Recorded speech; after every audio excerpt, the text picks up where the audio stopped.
Hello everybody, it's Godzilla 2010 again, and wow, I just saw Godzilla 2014 last night in the theaters, and wow, I'm really happy with it. It truly was a brilliant monster film. It's definitely now my new favorite Godzilla movie. I give it a solid 9 out of 10. It's quite an amazing film, and if you haven't seen it, go see it right now. It's great. So here right now, just gonna be sharing my own personal thoughts. I'm gonna be reviewing the film. Hopefully, this will be spoiler free. If I let something slip, then I'll put it in the title of the video. So hopefully, this is gonna be spoiler free. Um, so let's get started real quick. First of all, I'm going to talk about the human characters in the film before we get into the monsters. The human characters in the film were pretty good for the most part, I'd say.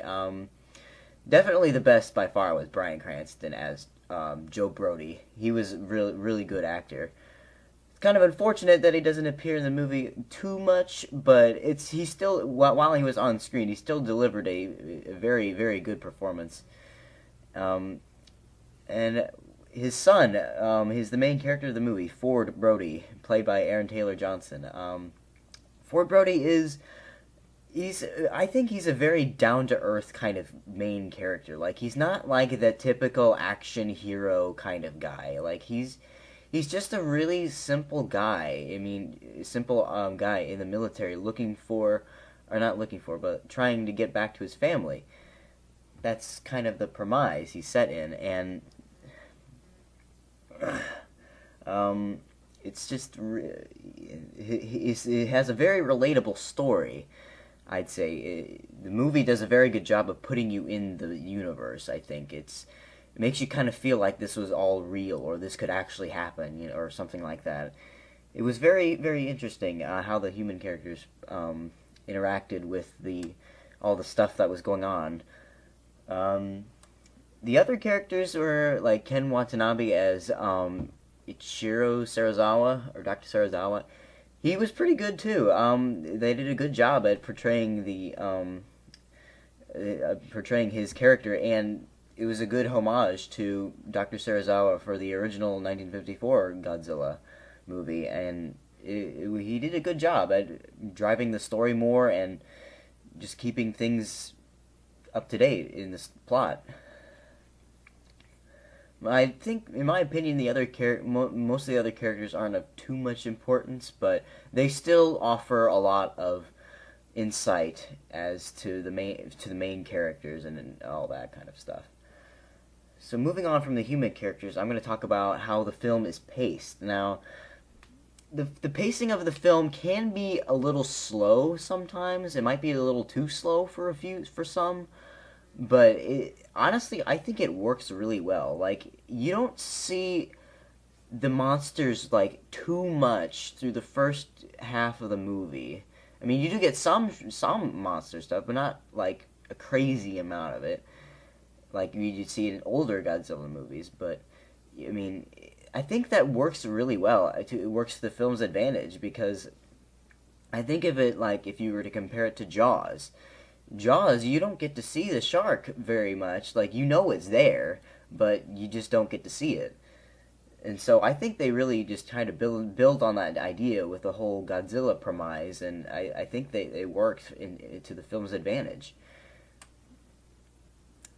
I mean, the pacing, it might be a little boring for some people, but for myself and for many others, I think it really worked to the film's advantage. Okay, so now we're talking about the big money shot here, the monsters. This is what everyone's talking about. First, let's talk about Godzilla.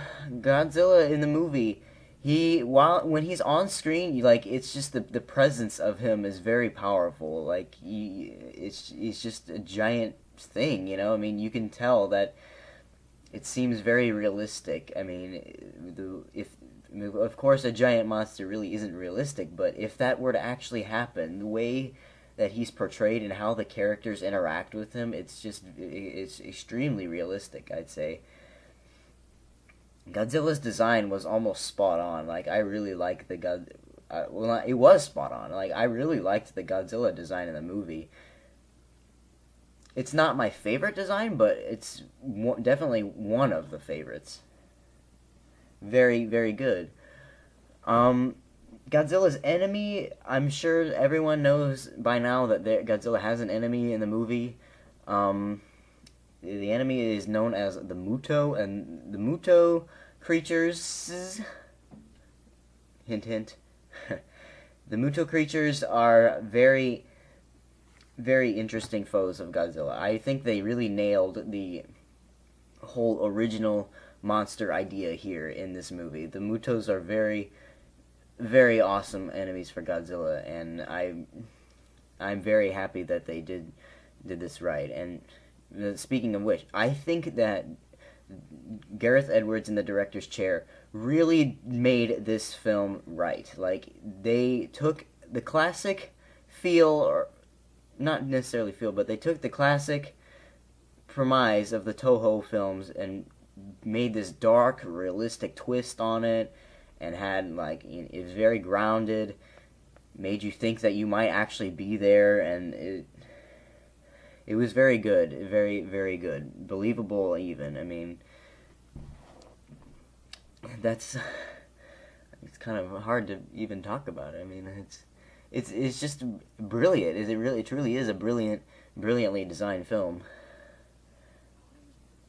I think in terms of a sequel, I would love to see a sequel for this movie.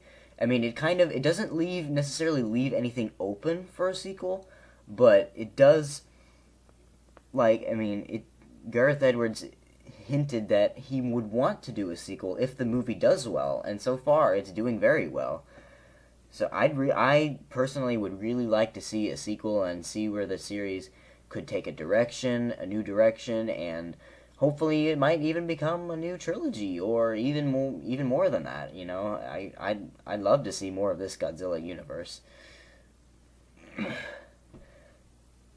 It truly is it's a great film, and I'd love to see more of it.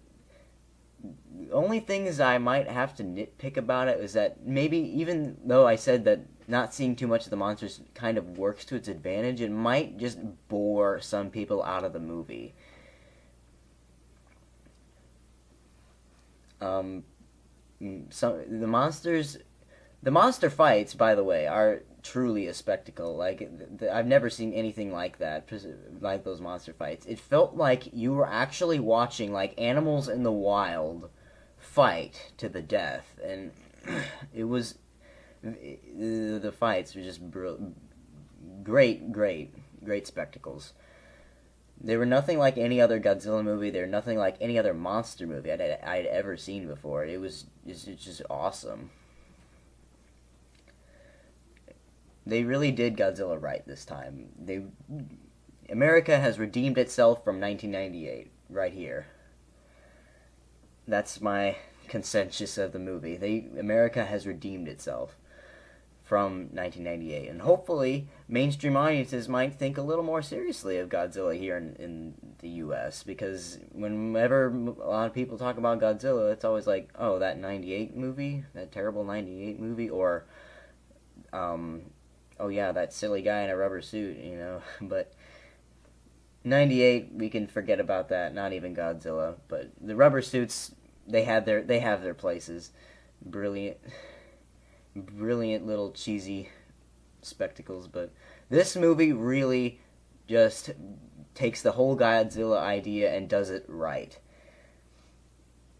So yeah, I think those are my thoughts on the film. I really enjoyed it. I hope everyone else has enjoyed it, and if you haven't seen it yet, I'd suggest go seeing it right now. It's a great film, especially if you're a giant monster fan. It's a great film. All right, this is Godzilla 2010 signing off. Bye.